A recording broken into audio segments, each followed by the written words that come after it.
the 7 seals of the apocalypse, explained for kids and everyone else.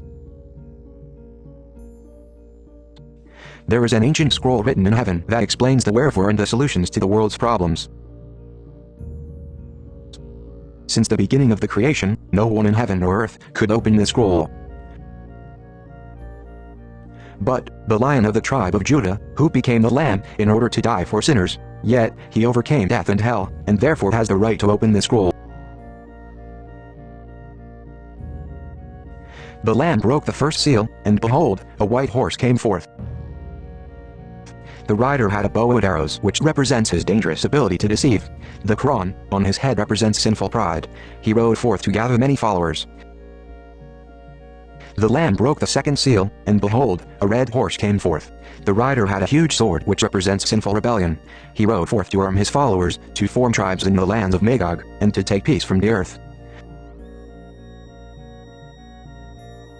The Lamb broke the third seal, and behold, a black horse came forth. The rider had a scale which represents sinful greed. He rode forth to cause hoarding and shortages.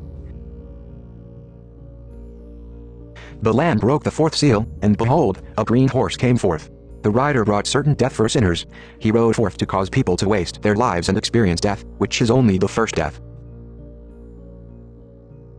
These 4 horsemen of the apocalypse are like the 4 winds of the devil that cause all sinners to suffer by the sword, and famines, and diseases, and disasters, and wild animals. Only a minority of sinners seek heavenly truth. Therefore, the Lamb sends forth his word like a spiritual sword to convince, convict, and convert those desiring the truth, and to arm them with spiritual weapons. Those that believe experience the first resurrection. These, heaven's lambs, are given the helmet of assured salvation, the breastplate of the Lamb's favor, the shield of faith in his truth, the sword of his word, and they serve the Lamb with a readiness to share his gospel of forgiveness with other sinners. But the 4 winds are always ready to stir up the sea of sinners. Time and time again, strange beasts rise up to rule over the tribes of sinners. Soon, the final beast, Gog, will unite and take control of the lands of Magog that fill the earth. Nevertheless, the Lamb has prepared a resting place for his lambs, who still struggle against the world's deception. The gate is open for any and all that acknowledge what the Lamb did for them.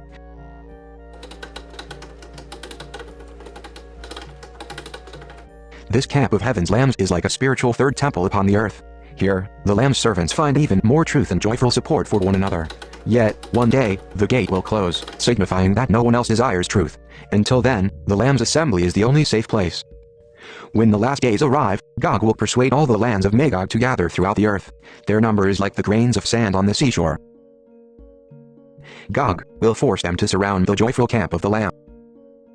They try many ways to deceive, intimidate, injure, and kill anyone that won't submit to the united kingdom of Magog. They cause much, though temporary, pain and death among the lambs.